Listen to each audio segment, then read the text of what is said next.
A'udzubillahi minasyaitonirrajim. Bismillahirrahmanirrahim. Alhamdulillahirabbil alamin. Wassalatu wassalamu ala asrofil anbiya'i wal mursalin wa ala alihi wa sahbihi wassalim. Assalamualaikum ya Rasulullah. Assalamualaikum ya Habibullah. Alhamdulillah,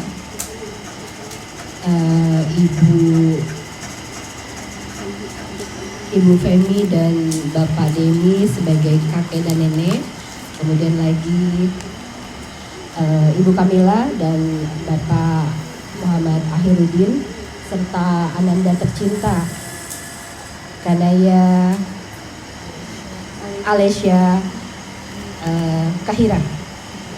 Assalamualaikum warahmatullahi wabarakatuh. Waalaikumsalam warahmatullahi wabarakatuh. Rabbi shrahli sadri wa yassirli amri wahlul 'uqdatam min lisani yafqahul qawli. Alhamdulillah, ya, kita sedikit akan membahas tentang yang pertama. Kita akan belajar ya tentang pertama adalah tanda syukur kita bahwa Allah berikan nikmat berupa lahirnya Ananda Kanaya. Ini adalah rasa syukur yang tiada terhingga. Tadi kita bacakan surah Ar-Rahman yang dikatakan fabi ayyi ala'i rabbikuma tukadziban. Jadi kalau kita dikasih nikmat, apa yang harus kita lakukan? Yaitu dengan membagikan nikmat. Bagaimana caranya? Dengan kalau kita punya kelebihan rezeki, kita bisa bersedekah. Kalau kita punya kelebihan tenaga, kita diberikan kesehatan, kita bergerak. Kalau kita diberikan ilmu, dengan memberikan ilmu tersebut dengan berdakwah. Jadi rasa syukur kita atas kelahiran Ananda Kanaya ini, mudah-mudahan dengan rezeki yang Allah berikan kepada kedua orang tuanya serta keluarganya ini dibagikan kepada saudara serta tetangga, mudah-mudahan akan menambah ya kesolehan yang akan kita panjatkan. Doa-doa yang tadi kita mulai dari pembacaan Asmaul Husna dengan Ar-Rahman serta marhaba ya mahalul qiyam. Mudah-mudahan ini menjadi satu gerbang pembuka untuk Ananda Kanaya untuk bisa lebih ya. Dia itu pertama kali yang diaktifkan oleh Allah pada saat lahir ke dunia ini adalah pendengarannya. Jadi pada saat dia lahir ke dunia ini, dia itu yang pertama aktif adalah telinganya. Makanya ya kita untuk mengazankan di telinganya agar yang didengar pada saat pertama kali sampai ke dunia ini yaitu kalimat Allah dengan panggilan, yaitu panggilan sholat. Dan setelah itu sebagai tanda syukur kita atas lahirnya Ananda Kanaya ini, dengan kita mengakikahkan, kalau untuk perempuan itu 1 kambing, kalau untuk laki-laki itu 2 bagian, 2 kambing. Ini maksud dan hikmahnya bahwa laki-laki itu mempunyai tanggung jawab lebih besar. Maka dalam hak waris juga laki-laki mendapatkan 2 bagian, sedangkan perempuan mendapatkan 1 bagian. Tapi intinya adalah laki-laki akan memberikan kepada istri anaknya karena mungkin tanggung jawabnya lebih besar dibandingkan perempuan. Tapi memiliki anak perempuan ini adalah suatu anugerah, karena yang kita pernah dengar dari orang-orang soleh terdahulu yaitu Sayyidah Maryam, bagaimana dia menghambakan hidupnya kepada Allah dengan terus tidak pernah beranjak dari tempat mihrabnya. Ini adalah satu keberuntungan karena perempuan ini akan menjadi seorang yang akan mendidik ya penerus-penerus nanti yang akan melanjutkan anak cucu keturunan, yang akan mendidik dari mulai 0 sampai 2 tahun, kemudian balita, terus masa remaja, kemudian masa dewasa sampai dengan umur 40 tahun, dan kemudian sampai masa akhir yaitu sekitar 40 sampai dengan ya umat Nabi Muhammad ini tidak lebih dari kurang lebih 6 sampai 70 tahun. Yang kemudian tadi kita sudah belajar tentang bagaimana akikah ini adalah bukti tanda syukur kita kepada Allah. Dengan Allah berikan nikmat rizki diberikan seorang anak, ya anak ini adalah satu rizki yang tiada terhingga ya ibu-ibu. Bagaimana segala apa yang kita didik kepada anak-anak kita mudah-mudahan menjadi bekal untuk tidak hanya di dunia tapi juga di akhirat. Kemudian lagi kita akan yaitu kalau kita ingin membagikan rasa syukur kita dengan bersedekah, dan tentu acara ini mudah-mudahan mendapatkan ya nilai tertinggi di sisi Allah dengan keikhlasan, dengan semangat, dengan doa-doa yang kita panjatkan. Mudah-mudahan keikhlasan dari kita semua, terutama daripada ibu bapak, kakek nenek serta saudara serta kita semua, mudah-mudahan menghantarkan Ananda Kanaya Kahira ini menjadi anak yang solehah. Amin. Kemudian lagi kita akan mengkaji bahwa Allah berikan kita anak, ya, anak perempuan, dan ini ada perintah dari Allah. Kita akan baca Al-Baqarah ayat ke-233, di mana dan ibu-ibu hendaklah menyusui anak-anaknya selama 2 tahun penuh bagi yang ingin menyusui secara sempurna. Jadi Allah perintahkan dalam Al-Quran, di Quran Surah Al-Baqarah ayat 233 tentang perintah menyusui secara sempurna. Jadi makna menyusui ini, hikmahnya terdalamnya adalah bagaimana seorang ibu membangun kedekatan dengan anak. Jadi bukan hanya sekedar memberikan asupan berupa susu, tapi juga membangun kedekatan mulai dari dekapan. Jadi bagaimana menyusui ini dekatnya jantung si ibu dengan si anak. Jadi pada saat kita menggendong bayi, itu usahakan dengan penuh kasih sayang. Jadi bayi juga akan merasakan, karena pada usia 0 sampai 2 tahun ini bayi diberikan sebuah fungsi telinga, raba, rasa, bagaimana dia mendapatkan kasih sayang dari ibunya, dari sekelilingnya. Untuk itu pada saat menyusui, ya sebaiknya kita upayakan pada saat kita ingin menyusui, suasana hati kita juga ya dilepaskan dari segala ya rasa galau dan lain sebagainya, agar baik air susu ataupun tatapan serta dekapan akan menjadi menyerap kepada anak. Jadi usia 0 sampai 2 tahun ini adalah masa bagaimana kita selain mendidik secara ya, kalau telinga jadi bayinya hanya mendengar saja. Jadi kita mencurahkan dari kasih sayang, tatapan, dekapan, itu akan bayi rasakan. Jadi jangan kita memberikan contoh kepada anak ini pada usia 0-2 tahun dengan suara hingar-bingar yang akan membuat dia menjadi membekas dalam ingatannya. Jadi pada masa 0-2 tahun ini sebaiknya seorang ibu ya memperlihatkan bagaimana dia bertindak tanduk yang baik ucapannya, bagaimana yang didengar seringnya adalah ya kajian-kajian Islami atau murotal Quran, atau lebih baik dengan ibunya sendiri yang membaca Quran, agar hal ini bisa terserap kepada bayi sehingga menjadi membekas kepada dirinya.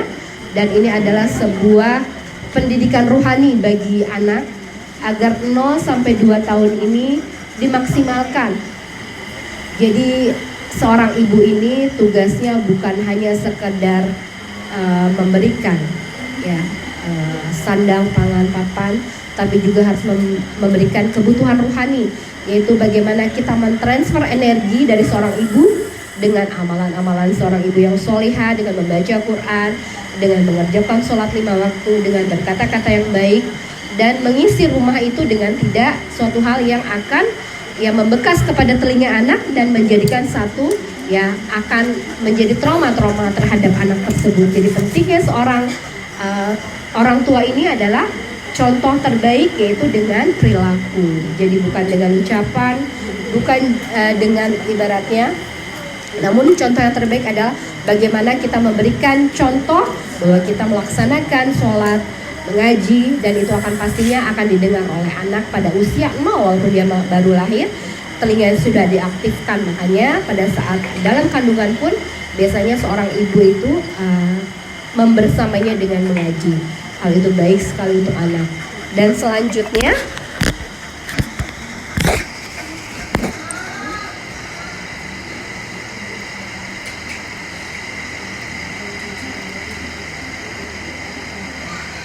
Ya, dari mulai 0 sampai 2 tahun ini, pendidikan yang bisa diberikan oleh seorang ibu mulai memperkenalkan mana yang boleh, mana yang tidak, mana yang panas, mana yang dingin.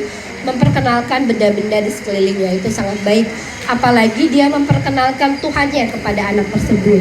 Siapa yang menciptakannya, yaitu dengan banyak ya mendengarkan, ya membacakan murotal Quran. Kemudian lagi memperkenalkan Allah, bagaimana anak ini akan melihat ibunya sholat, ibunya mengaji, ibunya berkata-kata baik. Ini akan menjadi satu rekaman yang terbaik bagi si anak untuk menyongsong kehidupannya ke depan.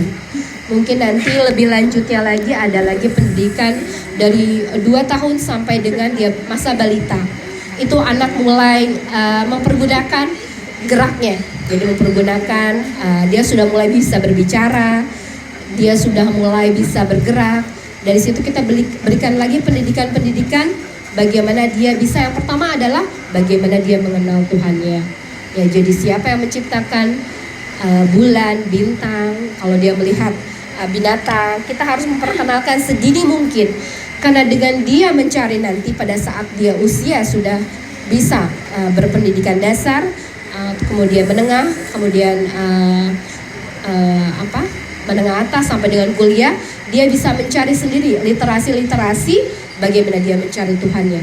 Apabila si anak sudah mendapatkan hal yang terbaik dalam kehidupannya dengan mengenal Tuhannya, maka semua kehidupannya, baik itu dirinya, orang tuanya, karirnya, semua akan mendukung. Karena tujuan kita dalam hidup di dunia ini adalah tiada lain dan tiada bukan adalah untuk kehidupan yang akan datang, yaitu kehidupan akhirat. Jadi dari mulai kita 0 sampai 2 tahun ini, bagaimana kita mengorbankan, ya, pertama kita dengan bersedekah, mengorbankan sedikit harta kita dengan membagikan nikmat yang kita dapatkan. Kemudian lagi kita menyembelih, ya, menyembelih binatang ini adalah seperti yang Nabi Ibrahim ajarkan kepada Nabi Ismail, bagaimana kita, ya, menyembelih sifat kebinatangan yang ada pada manusia. Jangan sampai nanti anak-anak kita seperti hal sekarang, bahwa handphone, gadget, teknologi bisa menghantarkan anak kepada kebaikan dan juga bisa menghantarkan anak kepada kemudorotan. Dari situ kita mulai dari 0 sampai 2 tahun kita memberikan suplai energi berupa kebutuhan rohnya dengan berperilaku yang baik, sebagai contoh anak untuk melihat ibunya, karena anak itu hanya bisa melihat dan mendengar pada usia 0 sampai 2 tahun. Dan setelah itu anak akan sendirinya dia akan lebih mencari, ya, karena orang tuanya mengajarkan untuk mengenal Tuhannya, maka dia akan lebih mencari dengan segalanya, mungkin dengan guru, mungkin di sekolah, mungkin dengan kejadian alam, mungkin dengan hal-hal yang dia temui di setiap kehidupannya. Ujian-ujian yang dihadapi semuanya adalah merupakan kasih sayang Allah. Mungkin ini yang bisa saya sampaikan tentang bagaimana seorang anak ini adalah penerus, ya, sebagai cita-cita orang tuanya untuk melanjutkan bagaimana dia menegakkan agamanya Allah, menegakkan kalimat la ilaha illallah Muhammad Rasulullah. Tiada lain dan tiada bukan, bahwa fabi ayyi allahi rabbikuma tukadziban, ya, nikmat mana lagi yang kau dustakan? Maka anak ini menjawab, alhamdulillahirabbil alamin, ya Allah, tiada satupun nikmat yang kami dustakan ya Allah, untuk mula segala pujian. Jadi sebaik-baiknya doa yaitu alhamdulillahirabbil alamin, sebagai nikmat yang begitu banyak Allah berikan kepada kita, dan kita dengan menyebut cukup dengan alhamdulillah. Dan alhamdulillah ini kita praktekkan dengan membagi segala nikmat yang Allah berikan kepada kita, berupa kesehatan dengan bergerak, berupa ilmu dengan membagikannya, walaupun hanya sebuah status mungkin di WA, kita bisa membagikan ilmu yang kita dapatkan dari apapun, ya. Jadi ilmu itu tidak harus dari pengajian, bisa dari kita melihat guru yang tiap pagi itu selalu bersenandung sambil mencari makan. Kalau kita mungkin masih asik tiduran di rumah, beda dengan burung. Mungkin dari situ hal-hal itu bisa kita belajar bagaimana kita mengenal Allah dari makhluk-makhluknya. Segala kejadian yang kita temui itu pasti ada jawabannya. semuanya adalah pelajaran untuk kita agar kita lebih bisa dekat lagi dengan Allah. Amin ya rabbal alamin. Subhana rabbika rabbil izzati amma yasifun wa salamun alal mursalin walhamdulillahi rabbil alamin. Terakhir ditutup dengan doa. Tiada doa yang paling baik yang kita bisa panjatkan untuk anak-anak kita, yaitu Rabbana hab lana min azwajina wa dzurriyyatina qurrata a'yun lil muttaqina imama. Allahumma sholli ala Sayyidina Muhammad wa ala ali Sayyidina Muhammad kama shallaita ala ali Sayyidina Ibrahim wa ala ali Sayyidina Ibrahim wa barik ala Sayyidina Muhammad wa ala ali Sayyidina Muhammad kama barakta ala ali Sayyidina Ibrahim wa ala ali Sayyidina Ibrahim fil alamin innaka Hamidum Majid. Mudah-mudahan saudari Kanaya Alesya Kahira ini akan bisa melanjutkan cita-cita dari kedua orang tuanya, menjalankan perintah sholat 5 waktu, berbakti kepada kedua orang tua, dan menjadi kebanggaan untuk agama, dan lebih mengenal kepada Allah, dan bisa memperkenalkan Allah kepada teman-temannya, kepada handai tolannya, kepada saudara-saudaranya, dan menjadikan cahaya dalam keluarga. Amin ya rabbal alamin. Wabillahi taufik wa hidayah. Assalamualaikum warahmatullahi wabarakatuh. Waalaikumsalam warahmatullahi wabarakatuh. Terima kasih atas tausiah serta doanya yang sudah diberikan oleh Ustazah Marlin dan saya. Semoga apa yang sudah disampaikan menjadi bekal dan sebagai orang tua mendapatkan ridho dari Allah. Setelah ridho dari orang tua, mungkin kali ini Allah pun meridhoi serta merahmati jalannya. Amin ya rabbal alamin. Demikianlah prosesi acara Waimatul Akikah yang tadi sudah